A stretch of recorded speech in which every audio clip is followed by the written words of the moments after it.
Andre রাসেলের 12 নম্বর jersey চিরতরে অবসরের সিদ্ধান্ত নিল কেকেআর। আন্দ্রে রাসেলের জার্সিকে চিরতরে অবসরের সিদ্ধান্ত।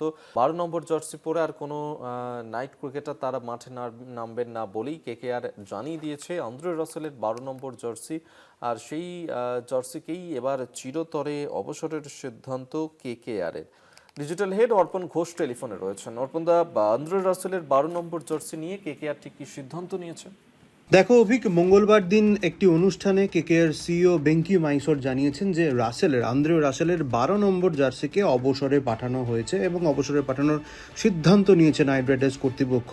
এবার প্রশ্ন হচ্ছে যে কেন এই সিদ্ধান্ত নেওয়া হলো। তোমাকে একটু কলকাতা টিভি দর্শকদের জন্য জানিয়ে রাখি, সেটা হচ্ছে 2014 সাল থেকে কেকেআরের হয়ে আইপিএল খেলছেন আন্দ্রে রাসেল। তার আগে 2 বছর তিনি দিল্লি ক্যাপিটালসের হয়ে খেলেছেন। কিন্তু এই যে 2014 থেকে 2025 এই সময়টা রাসেল কলকাতার হয়ে খেলেছেন এবং রাসেল নিজেকে কেকেআরের পরিবারের অবিচ্ছেদ্য অংশ বলে মনে করেন।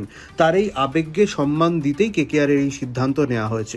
অনুষ্ঠানে ভেঙ্কি মাইসর এক্স্যাক্টলি কি বলেছে কলকাতা টিভি দর্শকদের জন্য একটু জানাই। তিনি বলেছেন যে বেগুনি এবং সোনালী রঙের 12 নম্বর জার্সি সব সময় শুধু তোমারই থাকবে। আন্দ্রে রাসেলকে একটি জার্সি 12 নম্বর জার্সি উপহার দিয়ে সেখানে লেখা ছিল দ্রে রাস, সেটি দিয়ে এই কথা জানিয়েছেন। এবং বারবার যে বিষয়টি বলা হচ্ছে যে কেন এরম সিদ্ধান্ত নেওয়া হলো। ফুটবলে তো এরকম অনেক ঘটনা ঘটেছে, কিন্তু বিষয়টা যেটা হচ্ছে, যখন জানানো হয়েছে যে 2026 সিজনে প্লেয়ার হিসাবে আন্দ্রে রাসেল আর খেলবেন না কলকাতা নাইট রাইডার্সের হয়ে, যখন এই সিদ্ধান্ত ম্যানেজমেন্ট নেয় তখনই কিন্তু রাসেল আইপিএল থেকে অবসর নেন। তিনি জানান যে কলকাতার বিপক্ষে তিনি আর অন্য কোনো দলের হয়ে খেলতে পারবেন না।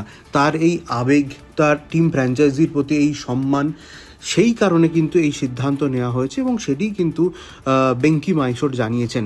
তারপরেই 12 নম্বর জার্সিকে পুরোপুরিভাবে অবসরে পাঠানো হয়েছে এবং 12 নম্বর জার্সি পরে কোনো নাইট ক্রিকেটার আর ভবিষ্যতে মাঠে নামবেন না। অভিক, ধন্যবাদ অর্পণদা। ডিজিটাল হেড অর্পণ ঘোষ টেলিফোনে ছিলেন।